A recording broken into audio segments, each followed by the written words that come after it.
Oke, Assalamualaikum warahmatullahi wabarakatuh.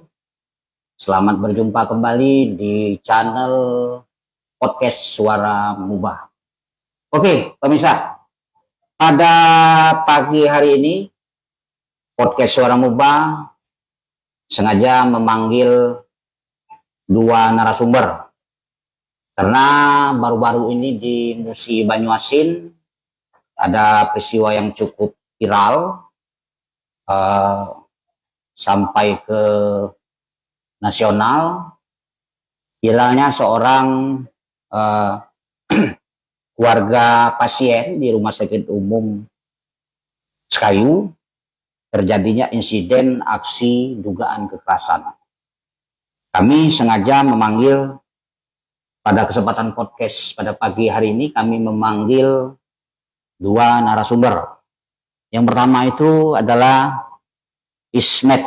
Nama lengkapnya siapa, Pak? Ismet Saputra Wijaya. Ismet Saputra Wijaya. Kemudian kami ada satu narasumber lagi,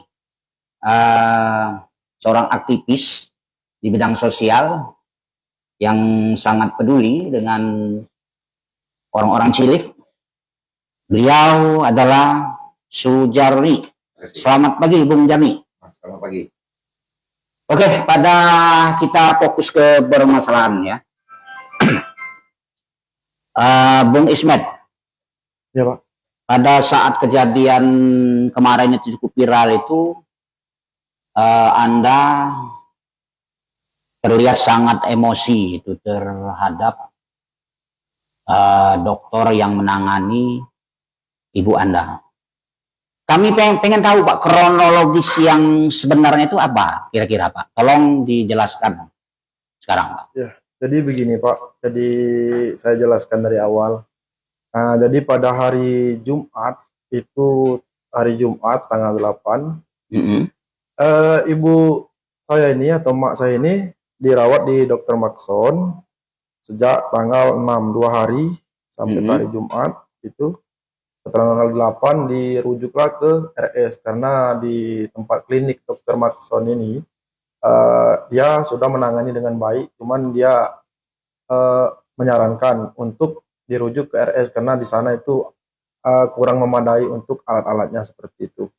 Jadi ibu kita ini diagnosi penyakit lama yang kambuh, itu komplikasi gula darah. Iya. Singkat cerita, dirujuklah ke RSUD Sekayu Musi Banyuasin. Setelah sampainya di rumah sakit itu, dimasukkanlah ke ruang unit gawat darurat. Itu hari apa itu, Pak? Itu hari Jumat. Hari Jumat. Ya. Nah, lantas terus. Nah, sesudah itu kita saudara dan saudari saya itu disuruh nunggu karena mau dicek urin dan penyakit lain-lain. Nah, setelah dicek jelang beberapa jam, setelah itu sekitar mungkin jam 1 atau jam 2 itu dipindahkan ke ruangan yang katanya PIV, isolasi PIV di situ. Sebentar, Pak. Itu dipindahkan hari Jumat itu atau hari Jumat, hari yang sama. Nah, terus, Pak. Nah, setelah dipindahkan di hari yang sama itu masuk ke ruangan PIV isolasi itu, kita ada perawat di situ dan juga dicek, semua dilayani dengan baik lah pada waktu itu. Ya, berarti bagus ya pelayanan rumah sakit. Awal mulanya, kalau menurut keterangan saudara dan saudari saya, awal mulanya kita disambut itu dengan baik, dengan bagus sekali. Nah, namun sangat disayangkan setelah kejadian setelah proses pelayanan itu kita ibu ini disuruh mengeluarkan dahak dengan dalih dibilang ini untuk mengecek apakah ibu saya ini terkena penyakit TBC ataukah tidak, bukan, ya? Seperti itu. Oke, di hari Jumat itu lanjut mengeluarkan dahak itu sedikit. Nah, di hari Sabtu juga mengeluarkan sedikit. Di hari Sabtu itu sudah ada, Pak, dahaknya. Hari Sabtu ya? Ya, hari Sabtu itu sudah ada dahaknya. Dan setelah sudah ada dahaknya, dokternya nggak ada. Di situ hari Sabtu nggak ada. Terus lanjut lagi. Itu dahak itu permintaan dari dokter atau permintaan dari dokter? Dokter iya, spesialis itu ya? Iya, dokter itu. permintaan. Cuman kan pada hari Sabtu itu nggak ada dokter, padahal dahaknya sudah ada. Itu ditapan sedikit-sedikit, dua tempat itu sudah ada semua. Dahaknya hari Sabtu itu udah ready. Berapa hari katanya ini untuk mengecek itu, dahak itu? Untuk mengecek dahak itu, dia bilang tunggu dahaknya sudah ada, minimal hasilnya keluar 3 hari. 3 hari, berarti kalau hari Sabtu ya, berarti hari... Semestinya kalau dicek hari Sabtu, hari Senin, katakanlah hari Selasa itu hasilnya sudah keluar. Nah, namun pada waktu itu ya dokternya nggak ada, yang ada cuma perawat hari Sabtu, hari Minggu, sampai ke hari Senin. Nah, ketemulah pada hari Selasa pasca kejadian yang kurang menyenangkan di situ. Nah, jadi pas dokter datang, ini hari Selasa itu dokter kan datang. Awalnya kita sama santun, dokter datang kita kan senang. Betul. Kita mau menanyakan hasil di situ, bagaimana ini Bu, kita tindak lanjutnya gimana? Karena kita udah jujur kita memang sudah lama menunggu pada waktu itu. Sudah lama menunggu dari hari Jumat, Sabtu, Minggu, Senin ke hari Selasa. Jadi datanglah Pak dokter ini yang Pak dokter S ini datang ke situ, dia cek dulu. Saya posisi masih duduk di lantai waktu itu. Masih duduk di lantai, terus ngecek. Nah, dia nanya, ini siapa? Saya bilang saya berdiri. Oh Pak, saya langsung nanya. Saya nggak jawab omongan dia, saya langsung nanya di situ dia sendiri. Nah, saya nanya, Pak ini gimana tindak lanjutnya ibu saya ini seperti apa kan? Ini Pak dia menjelaskan, ibu bapak ini diduga terkena penyakit TBC, tapi masih ya? dugaan. Nah, jadi karena masih dugaan ini, mereka mau cek langsung ke lab seperti itu. Nah, saya bilang ini kan dahaknya sudah ada. Nah, terus mau dikumpulkan lebih banyak lagi. Oh, dokter bilang gitu? Dokter bilang mau ditambahkan lebih banyak lagi seperti itu. Nah, setelah dia bilang seperti itu, saya bilang, Dok, kenapa pelayanannya kok lama? Kita nunggu sudah lama dari hari Jumat, kita nunggu Sabtu, ini Minggu, ini Senin, ini udah hari Selasa. Nah, terus waktu itu Ismet hari Selasa ya berbicara dengan dokter masalah. Iya, ini kita bicara pada hari Selasa, Pak. Terus ingin yang sedikit akan kami tanyakan, karena mungkin ini menjadi pertanyaan juga ini mungkin dari pihak netizen ya, karena peristiwa itu sangat viral itu kan. Itu kenapa ini Pak Ismet sampai keluarga Anda begitu sangat emosi itu terlihat di video itu. Itu kan ya kalau dilihat itu kan ya memang kasihan melihat dokter itu. Tolong dijelaskan sedetail-detailnya. Jadi begini Pak, kalau untuk yang emosi itu sebenarnya saya yang emosi. Karena saya mendapat kabar dari hari Jumat sampai ke hari Minggu kedatangan saya datang itu bukan jam 12 tapi jam 1. Jam 1 malam saya datang. 1 malam. Setelah ya? saya mendapatkan segala informasi dari saudara dan saudari saya yang standby sampai rumah sakit ya, di tempat ibu saya dirawat di situ. Jadi ketika waktu itu saya nanyakan ke dokter saya bilang, saya ini ngambil pelayanan umum berharap semua fasilitas, semua penanganannya itu ya yang tepat lah. Kita tidak mau nunggu sampai lama. Tapi kan begini Pak Usman, itu kan kalau masalah PIP itu kan hanya untuk sekedar fasilitas tempat saja Pak, bukan kalau soal pelayanan kesehatan ya sama saja. Ya, standarnya mungkin ada SOP-nya rumah sakit itu kan. Ya saya paham untuk hal itu, namun kan kita paham mungkin ada memang nunggu Pak di situ, walaupun BPJS pun mungkin ada waktu menunggu. Cuman kan tidak selama itu Pak. Kita kan kalau sampai berarti sudah hari Jumat ya, Jumat, Minggu, Senin, berarti 4 hari berarti ya, 4 hari ya, dokternya baru ada. Iya, hari Jumat disuruh mengeluarkan dahak keluar pada hari Sabtu. Sudah ada ready dahaknya. Terus hari Minggu, hari Senin, nah itu kan dokternya nggak ada. Yang ada cuma 1 orang perawat saja. Bahkan kakak perempuan saya nanya di situ, kemana dokter? dia cuma sendiri di situ. Kakak saya perempuan itu nangis-nangis telepon saya. Makanya saya langsung pulang pas hari Sabtu malam Minggu itu saya datang. Saya datang sekitar jam 1 ke rumah sakit, langsung saya nanya semua. Dan di situ kita ngobrol lah di taman. Yang ngobrol-ngobrol di taman, di situ kan ngobrol bagaimana perkembangan penyakit ibu, bagaimana, apakah ada perkembangan. Saudara saya bilang ya memang ada perkembangan. Cuman ya dia begitu-begitu aja. Ya dia itu cuman mengalami kesadaran aja karena dia lemas kan dari dirujuk dari itu. Cuman ada perubahannya itu kesadaran. Kesadaran ya. Iya. Dan pada hari Selasa itu ya pasca habis ribut itu kan dokter bilang menunggu kan 3 hari minimal. Tetapi kenapa ini setelah ribut itu kok hasil labnya itu bisa keluar dalam 1 hari? Oh, berarti pasca setelah ada keributan langsung keluar ya? Keluar pada hari Rabu. Positif itu TBC ya? Negatif, Pak. Negatif? Negatif, ya. Kita memang sudah dibilangkan sama yang memindahkan ke ruangan yang di atas, yang PIP atas itu semuanya negatif, nggak ada TBC. Oke, pemirsa, kalau dilihat dari keterangan Ismet tadi, kan, ini adalah semacam pelayanan, ya dugaan ya, pelayanan RSUD Sekayu itu mungkin dugaan kurang memuaskan. Oke, untuk mengupas masalah pelayanan rumah sakit ini, kami minta pendapat dari Bung Jarni ya, selaku aktivis penggiat anti korupsi, penggiat anti kemanusiaan. Anda saya lihat selalu konsen membela ataupun kepentingan masyarakat yang mengalami penindasan. Seperti kemarin Anda saya lihat ada melakukan aksi demo kan. Anda menganggap rumah sakit Sekayu ini harus kita lihat secara profesional dan adil.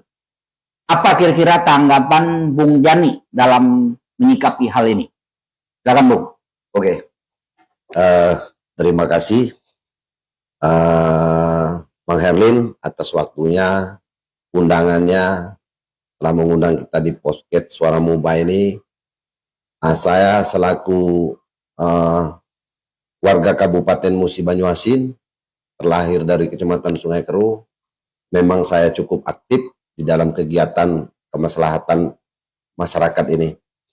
Karena saya terlahir dari orang bawah, saya orang tidak punya.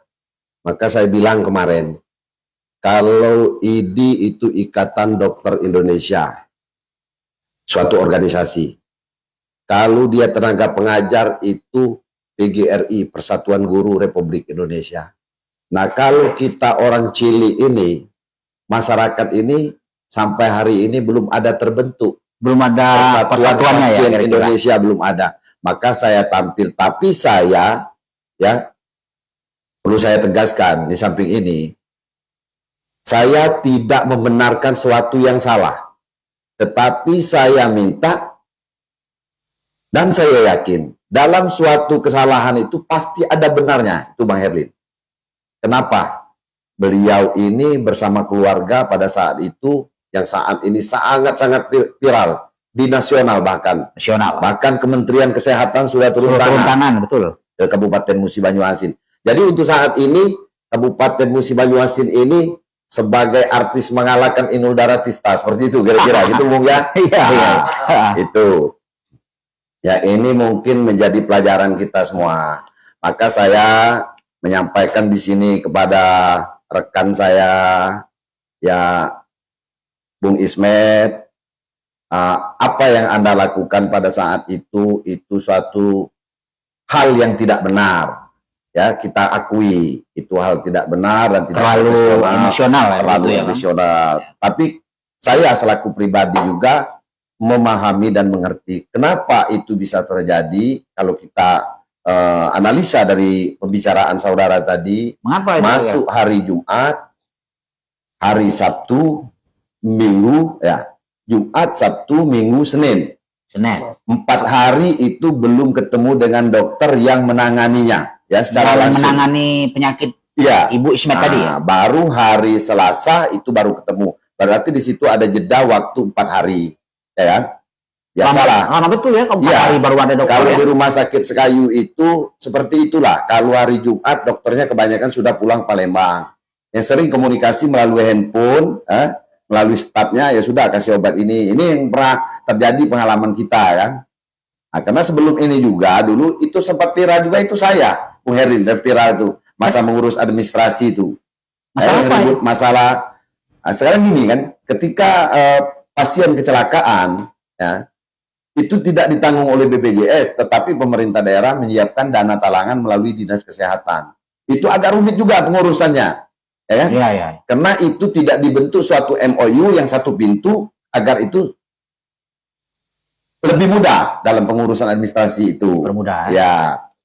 Nah, sekarang gini, Bang Herlin, perlu kita sampaikan di sini, sebenarnya akar pokok permasalahan itu dari dulu saya sudah katakan, sudah bilang kan, bahwa Rumah Sakit Umum Daerah Sekayu Kabupaten Musi Banyuasin tahun 2024 itu dalam keadaan sakit.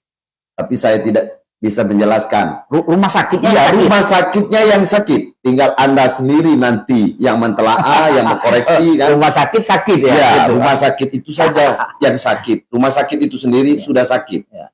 Nah, Tambah sakit makanya, berarti. ya alhamdulillah, syukur ya dalam pemerintahan yang baru, Bapak Haji Toha Tohet bersama Kiai Rohman untuk melakukan pembedahan. Pada waktu beberapa hari yang lalu sudah kita lihat, sudah melakukan pergeseran. Direktur Rumah Sakit Umum Sekayu itu membuktikan bahwa ini salah satu cara untuk melakukan pembenahan di Kabupaten Musi Banyuasin. Ya, harapan kita mudah-mudahan pelayanan, komunikasi teman-teman kita baik dokter maupun tenaga kesehatan di Rumah Sakit Umum Daerah Sekayu akan lebih baik kembali ke masa 3 tahun sebelum tahun 2005 kemarin. Karena kita mengingat sebelum 2024, 2020, 21, ya, 22 pelayanan Rumah Sakit Sekayu, bahkan sebelumnya, jauh sebelumnya, itu sangat-sangat terkenal di nasional Kabupaten Musi Banyuasin ini. Terkenal apanya? Terkenal kita sudah bisa melakukan pelayanan operasi jantung, ya kan? Oh, jantung ya? Ya, segala macam hal, akreditasi rumah sakit seperti itu juga. Nah, untuk saat ini, akhir tahun 2004-2005, kecelakaan patah tulang aja, Bang, Iya. itu bisa dirujuk ke Rumah Sakit Palembang, ya kan? Apa rujuk Rumah Sakit Palembang? Nah, ini yang kita pertanyaan. Maka saya bilang, oh, Rumah Sakit Umum Daerah Sekayu posisi sekarang dalam keadaan sakit. Ada alatnya mungkin. Ya, gitu kan. Ya, mudah-mudahan di kepemimpin baru, Bupati yang baru ini, Muba ini tercapai tujuan, Muba maju lebih cepat kan begitu. Ya, mudah-mudahan juga mungkin begini ya. Sekarang bagaimana penilaian Anda? Sekarang ini kan Direktur SUD Sekayu ini orang baru nih, Dr. Dina. Apa harapan kira-kira Bung Jarni dengan adanya direktur yang baru ini? Dengan adanya direktur yang baru ini, inilah suatu kebanggaan bagi kita semua sebenarnya masyarakat Musi Banyuasin, ya khususnya saya pribadi, saya sangat bangga. Karena Dr. Dina ini suaminya asli orang Muba, bukan kita berbicara suku ya. Mudah-mudahan rasa cinta dan rasa sayangnya dengan Muba ini akan lebih baik dan memotivasi beliau untuk membangun Rumah Sakit Umum Daerah Sekayu. Karena Rumah Sakit Umum Daerah Sekayu ini, Bung Herlin, itu BLUD. Apa kita bilang BLUD itu? BLUD itu apa itu, Bang? BLUD. Jadi sistem tata kelola rumah sakit itu mereka kelola sendiri, ya kan? Oh, nah, dia bukan perusahaan, dipimpin oleh seorang direktur, mengelola keuangan itu sendiri dengan melapor dengan Bupati dan DPRD, ya kan? Nah, kalau dulu-dulu masih zamannya sebelumnya 2025-2004 itu Rumah Sakit Umum Sekayu ini menjadi ikon di mana pemerintah daerah kekurangan modal bisa pinjam pakai uang Rumah Sakit Umum Daerah Sekayu. Saking surplusnya. Saking surplusnya. Ya. Disitulah pelayanannya sangat baik, insentif dokternya ada, bonusnya ada kan. Nah dengan adanya hasil tahun buku 2024, keadaan rumah sakit ini sakit, seluruhnya ikut sakit mas, gitu kira-kira. Seperti itu kan, Iya, termasuk iya. pekerjaannya sakit. Pekerjaan Ya, sakit. sama lah seperti kita bekerja di kebun ibaratnya, ngambil upah harian. Ketika upahnya kecil, sudah habis makan, ngerokok kan nyantai, tidak fokus yang pekerjaan, sehingga pekerjaan itu kadang-kadang itu lalai. Jadi gitu. Jadi harapan saya untuk terakhir ini, Bung Herlin, dalam kasus ini karena ini sudah viral, kasus hukumnya sudah berjalan di tangan oleh Kapolres Musi Banyuasin, benar itu adalah penindakan hukum, tapi saya minta ada keadilan di situ. Karena adanya kejadian itu, karena mereka ini merasa membayar secara umum, menunggu, itu bukan saya membela, ada kewajaran namanya kita manusia ini tempatnya salah dan hilaf. Bung Herlin. Kalau yang selalu benar itu namanya malaikat. Kalau yang salah terus itu setan namanya. Jadi kalau kategori yang salah terus itu setan, Bung Herlin.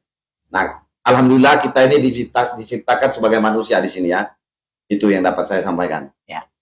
Oke pemirsa, demikian mudah-mudahan dengan harapan Bung Jarni tadi, dengan dipimpin oleh Pak Toh Rahman, Bupati Musi Banyuasin, kemudian Direktur Rumah Sakit yang baru, Dr. Dina, akan mengembalikan citra RSUD seperti tahun-tahun sebelumnya.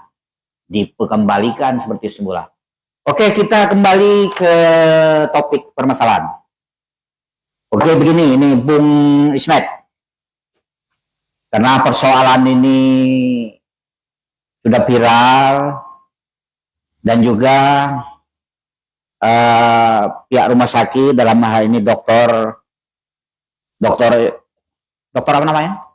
Dr. Sapri. Dr. Sapri itu sudah melapor ke Polres Mubah didampingi oleh ID.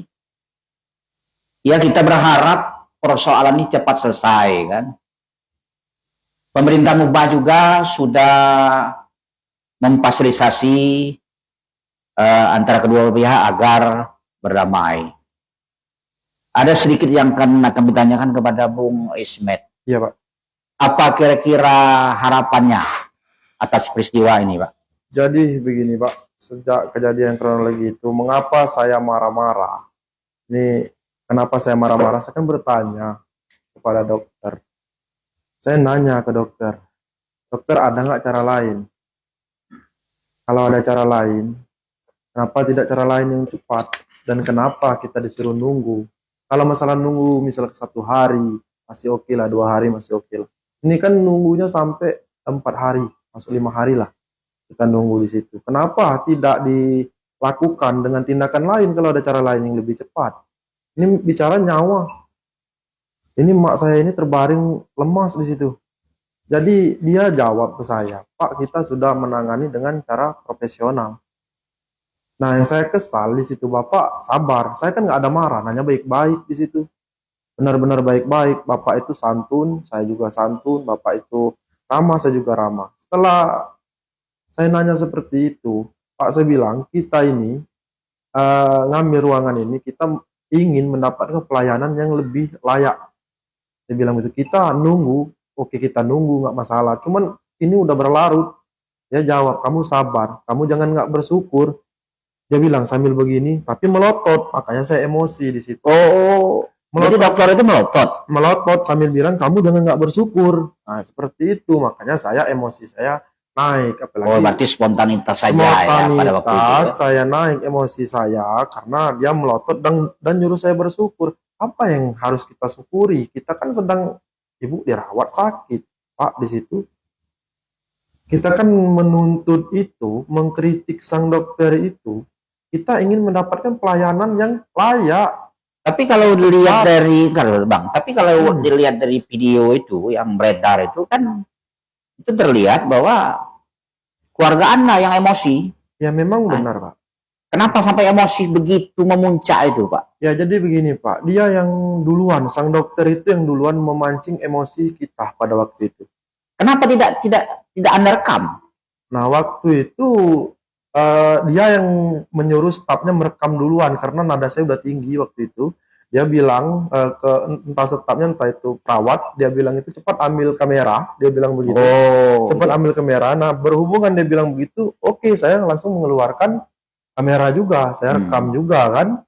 Cuman rekaman saya itu tidak dari awal. oh yang Karena dokter melotot itu ya? iya, tidak dari terekam. awal, tidak terekam, dia melotot di situ karena kan kita santun-santun aja dari awal itu, nggak ada masalah Pak di situ. Iya. Iya. Kalau lihat di video itu cuman Anda yang Iya. terlihat emosi kan? Jadi saya mengantisipasi karena dia nyuruh stafnya, perawat atau stafnya itu mengambil kamera untuk memvideokan kita.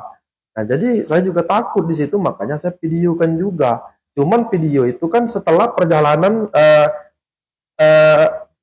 mungkin berapa menit lah Setelah dokter itu emosi ngobrol juga lah, ya? setelah itu Oh. emosi. Nah, jadi dia emosi itu ketika saya mengeluarkan kamera, dia mengeluarkan ya kayak mode santun lagi begitu. Jadi ya saya tetap emosi, dia mengeluarkan jadi Jadi kayak berubah ya begitu. mode silent lah. Mode silent lah di situ. Jadi mode lugunya itu keluar, jadi seolah-olah di situ saya yang emosi pihak keluarga ini, seolah-olah kita lah yang benar-benar bersalah di situ. Kita mengakui kita tidak mencari pembenaran dan kita tidak ingin meminta kebenaran dibilang benar, bukan. Kita memang salah di situ. Kita salahnya karena tidak sabar, karena kita marah-marah di situ. Kita sadar kita salah. Nah, dan untuk adik saya yang melepaskan masker, sang dokter itu kita ragu karena dia mengeluarkan statement dua versi. Sedangkan kita waktu sebelum dokter datang pada malam Selasa itu kita ngobrol di taman. Pas saya datang sudah ngobrol di taman. Kita sudah mendengar banyak sekali kejadian-kejadian di rumah sakit ini yang ya merugikan pihak pasien lah, seperti itu. Jadi kita takut Pak. Konon katanya, ini kan katanya dari masyarakat, itu beredar kabar ada yang terjun dari lantai 2 karena dapat perlakuan yang kurang baik lah di rumah sakit itu. Jadi ada kekhawatiran lah. Ada kekhawatiran lah, makanya saya dan adik saya ingin tahu apakah ini memang seorang dokter, apakah ini cuman sekedar perawat di situ, ataukah dia ini pegawai apa. Jadi kita mau tahu wajahnya. Saya kan memegang handphone sambil merekam. Kita antisipasi siapa sih yang menangani ibu kita ini sebenarnya. Kalau dibilang profesional, kenapa dia melototi saya? Makanya saya tanya, kamu tahu nggak saya siapa? Kamu tahu nggak saya siapa? Nah, Kak, sebentar Pak. Justru kan ada sedikit pertanyaan dari netizen juga. Iya. Pada saat Anda bilang itu, kamu mau tahu saya siapa? Jadi seolah-olah sebenarnya Anda itu siapa, Pak? Nah, jadi begini, saya itu anaknya dari pasien. Itu maksud saya, Pak. Saya ini anak dari pasien. Oh, jadi, begitu ya. ya. Begitu. Jadi maksud saya itu biar meredakan dia melototi saya. Nyuruh saya bersyukur. Itu maksud saya. Masa iya seorang anak pasien yang sedang istilahnya sedih kok dipelototi? Ya makanya saya nanya, kamu tahu nggak siapa saya? Gitu, kamu tahu nggak siapa? Sempat sampai 3 kali atau 4 kali seperti itu. Jadi emosi saya itu udah memuncak, tapi dia udah mode silent, itu udah mode apa namanya? Kayak lemes, kayak seolah-olah kita keluarga ini benar-benar kurang SDM seperti itu, Pak. Nah, jadi kita ini emosi itu ketika dia melototi saya dan nyuruh bersyukur. Nah, itu. Dan yang lagi, kenapa emosi? Memang ya pelayanannya ini kita nunggu itu udah berapa hari, Pak, begitu. Ini mohon maaf ya, Pak.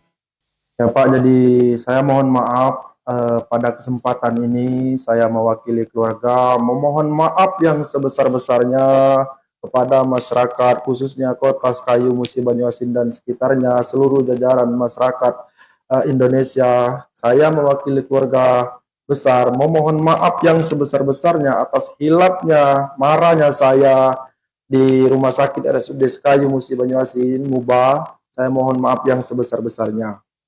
Nah, pada waktu itu sebenarnya Pak, ini sudah dimediasi. Oh, sudah mediasi Perwakilannya ya. sudah ada. Setelah kejadian itu, Setelah kejadian itu, saya marah itu sudah dimediasi. Nah, sudah dimediasi di situ.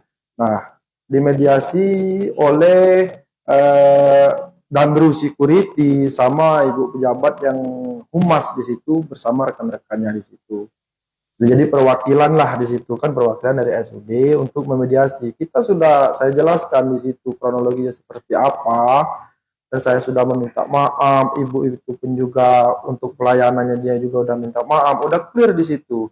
Ibu itu juga bilang di situ jangan diviralkan. Saya kan ada pegang video. Tempat awalnya dia minta, cuman saya nggak kasih, tapi dia bilang jangan diviralkan. oh itu video yang kata Anda tadi yang dokter itu melototi saya itu ada di video. nggak ada Pak. Untuk video yang dokter melototi saya itu saya tidak sempat rekam Ya. pada waktu itu. Cuman kalau untuk detailnya bisa cek di CCTV Pak, kronologis yang sebenar-benarnya itu kan di sana ada CCTV. Oh, ada CCTV ya? Ada Pak, di situ ada CCTV. Bisa dicek di situ kebenarannya yang sesungguhnya itu awal mula kita marah itu seperti apa. Bisa dicek di situ Pak. Nah, seperti itu Pak.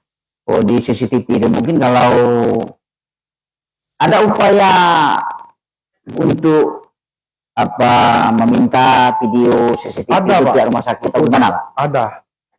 Setelah viral, saya kan juga nggak nyangka sudah dimediasi sama pihak rumah sakit, Dandru sama lagi anggota Dandru yang lainnya sama ibu humas dan pejabat lainnya. Sempat saya setelah dimediasi itu jangan sampai masalah ini melebar ke media sosial, jangan sampai ini terulang lagi. Yang sudah ibu itu bilang kita fokuskan ke penyakit ibu saya biar sembuh. Nah, dan di situ saya dipanggil lagi ke ruangan, di situ saya dipanggil lagi, saya disuruh milih dokter. Berhubungan saya sudah percaya lah, namanya juga mereka pejabat rumah sakit, saya percayakan kepada mereka. Saya bilang, Bu, ini saya percayakan sama ibu aja untuk masalah dokter. Jadi saran mereka tetap dengan dokter S. Di situ, dokter S ya, di situ tetap dengan dokter S. Di situ, oke Bu, kalau begitu nggak ada masalah. Ya, pesannya pas saya mau masuk ke ruangan lagi, ya oke ya, Pak, jangan dipermasalahkan lagi yang sudah-sudah. Oke, saya pikir sudah kelar, Pak. Jadi pas sore itu saya ditelepon sama saya, kok kita dipiralin? Dan itu juga viral itu tanpa konfirmasi kepada kita pihak keluarga. Nggak ada sedikit pun konfirmasi. Viral di media sosial. Viral di media sosial itu. Dan kita sangat-sangat terpojok, dan kita psikis mentalitas keluarga kita sangat-sangat memprihatinkan, Pak. Bapak tahu sendiri sekarang viralnya sudah ke nasional. Bukan lagi mancanegara. mungkin lah Pak di situ. Nah, dan di situ saya nggak nyangka karena udah di perwakilan mediasi di situ. Memang ya saya pikir ya sudah, yang sudah. Ibu itu juga berpesan begitu Pak. Dan terus security itu pun juga berpesan begitu. Sudah salam-salaman di situ. Nah, begitu. Nah, jadi kalau untuk detailnya kejadian yang sesungguhnya, mengapa saya marah, mengapa kita marah ingin melepaskan masker, ya seperti yang saya bilang tadi, kita ada kekhawatiran di situ. Karena dokter pun juga ada dua versi, dia bilang bisa dengan cara lain, tapi kok kenapa harus menunggu selama itu? Kan? Nah, sebelum itu pun juga dokter bilang, perawat bilang harus menunggu selama 3 hari untuk hasil tes apakah ibu saya ini negatif dan positif terkena TBC. Nah, ternyata setelah pasca kejadian viral dan ribut itu hasilnya keluar cuma 1 hari, bukan 3 hari. 3 hari ya? Iya. Berarti setelah ada keributan langsung keluar. Setelah ada keributan langsung keluar di hari Rabu. Nah, di situ. Jadi kalau untuk detailnya ini tadi, kronologi detailnya kenapa kita marah, itu ada CCTV di situ Pak. CCTV ya? Dan saya pun sudah menanyakan. Sudah pasca viral, saya ingin menunjukkan faktanya di situ. Karena kita sudah merasa terpojok sekali keluarga kita. Jadi psikis mental kita ini kena pada waktu itu. Apa jawaban ini humas rumah sakit ketika Anda meminta CCTV? Saya bukan meminta kepada humas, tapi kepada yang piket jaga saya cuma menanyakan. Oh, piket jaga. Yang jaga di situ saya menanyakan, bagaimana CCTV di sini? Jawabannya itu bukan kewenangan kita, Pak. Dia bilang begitu untuk CCTV, karena dia memang ya mungkin dia perawat di situ kan, pokoknya yang jaga standby di situlah. Nah, saya juga berupaya meminta CCTV itu kepada Danru. Danru kan yang namanya pengamanan otomatis ada dong. CCTV Iya. di situ pasti ada ya kan Pak. Nah, cuman Danru ini bilang ke saya CCTV-nya disambar petir. Oh, disambar petir. Disambar petir, CCTV-nya itu disambar CCTV petir. sambar petir. Iya, CCTV itu disambar petir. Gitu Pak. Jadi kita ini balik lagi ke video yang viral itu, saya dan keluarga bukan ingin mencari pembenaran, tapi kita ingin mengungkapkan fakta yang sebenarnya Pak. Saya berharap sekali CCTV itu bisa diputar. Jadi agar tahu kronologis yang sebenar-benarnya. Awal mulanya seperti apa, kan begitu. Jadi kalau sekarang ini kita menyuarakan ke siapa lagi? Karena kita udah terpojok. Nah, alhamdulillah pada kesempatan ini kita diberi ruang. Jadi itulah Pak. Jadi saya minta tolong dengan sangat CCTV itu dikeluarkan.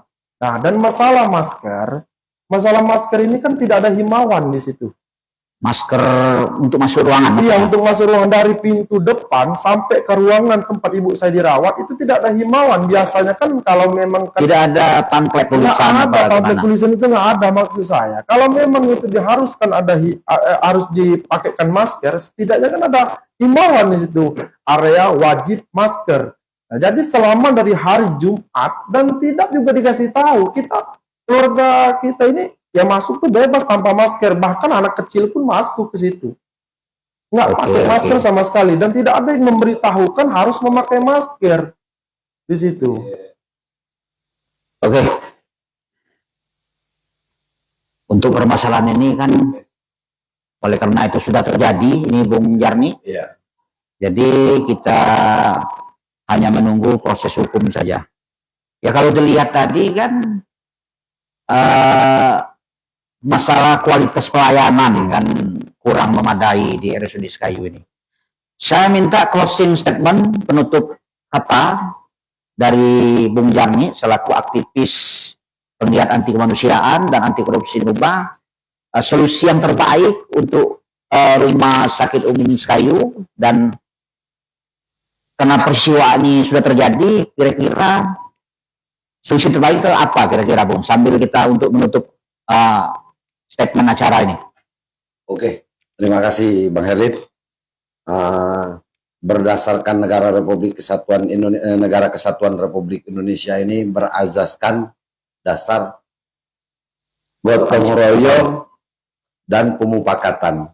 Tidak ada kata lain, menyelesaikan sesuatu masalah itu diselesaikan secara baik, bijaksana, aman, damai, dan tidak menimbulkan konflik baru. Kira-kira seperti itu. Harapan saya selaku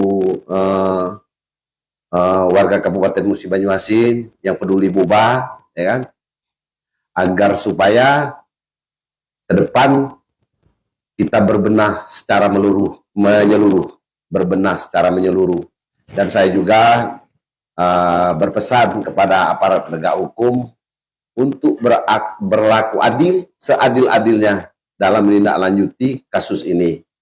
Yang mana pada saat ini sudah kita ketahui, sudah viral, ini sudah berlanjut ke meja hukum, ya sudah berproses.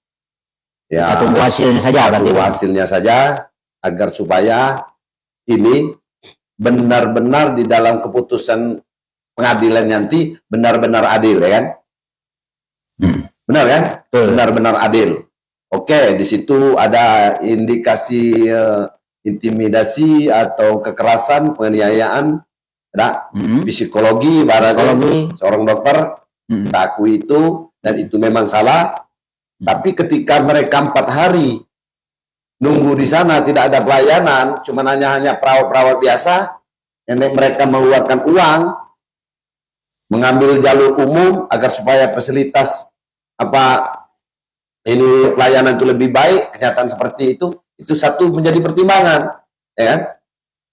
Ya, alhamdulillah, syukur pada saat ini yang terpenting yaitu ibunda beliau ini alhamdulillah sudah sehat, sekarang kan sudah lebih membaik itu. Dan kami juga berharap kepada dokter. Terima kasih pada dokter juga. Terima kasih juga kepada dokter atas pengabdiannya, yang mana dia bilang di media itu ada yang mengatakan dari Palembang Sekayu 4 jam kan. Mungkin beliau juga memang tidak punya rumah di Sekayu, tinggal di Palembang kan. Ya kita maklumi mungkin di Kabupaten Musi Banyuasin ini hanya ada 2-3 dokter yang orang Muba kan. Seperti itu. Sehingga kita memang untuk saat ini harus mengambil dokter untuk di rumah sakit kita ya dari Palembang, dari Jakarta, dari Bandung dan segala macamnya. Yang mudah-mudahan dengan Muba maju lebih cepat, generasi muda Muba ini lebih berkualitas, akan tumbuh dokter-dokter orang Muba ini nanti untuk membangun Muba. Demikian Bang Herli, terima kasih atas undangan podcastnya pada hari ini ya di podcast Suara Muba. Terima kasih. Wassalamualaikum warahmatullahi wabarakatuh. Oke, demikian perbincangan kita pada hari ini, pagi hari ini. Semoga dalam perbincangan kita pagi hari ini kita akan mendapatkan hikmah yang lebih baik. Akhir kata, saya Herlin Kosasi sebagai host sendiri dalam podcast ini mengucapkan pamit mundur ya. Wassalamualaikum warahmatullahi wabarakatuh. Waalaikumsalam. Selamat malam. Oke, terima kasih.